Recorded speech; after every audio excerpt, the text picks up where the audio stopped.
আজ আমি বানাচ্ছি জিভে জল আনা মোচার পাতুরি। মোচার পাতুরি বানানোর জন্য আমি প্রথমে মোচাটাকে কেটে ধুয়ে পরিষ্কার করে নিয়েছি।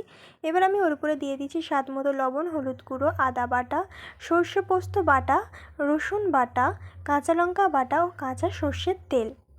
এগুলো দিয়ে আমি ভালোভাবে মোচাটাকে মাখিয়ে নিচ্ছি।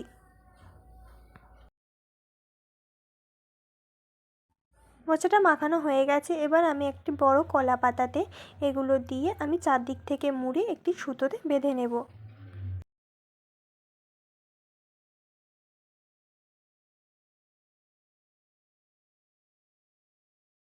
এটা সুতো দিয়ে বাঁধা হয়ে গেছে। এবার এটাকে আমি একটি কড়াইতে দিয়ে কিছুক্ষণের জন্য ঢাকা দিয়ে রাখছি। কিছুক্ষণের পরে ঢাকনাটা খুলে আমি আবার এক পিঠ উল্টে দিয়ে আবার কিছুক্ষণ ঢাকা দিয়ে রাখবো।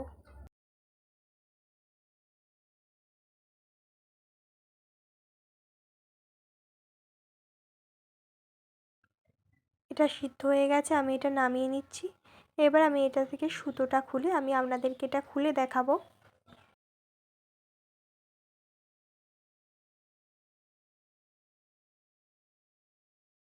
এটা খুবই সুন্দর দেখতে হয়েছে। এটাকে আরও টেস্টি করার জন্য আমি উপর থেকে দিয়ে দিচ্ছি দুটো চেরা করা কাঁচা লঙ্কা ও কাঁচা সর্ষের তেল।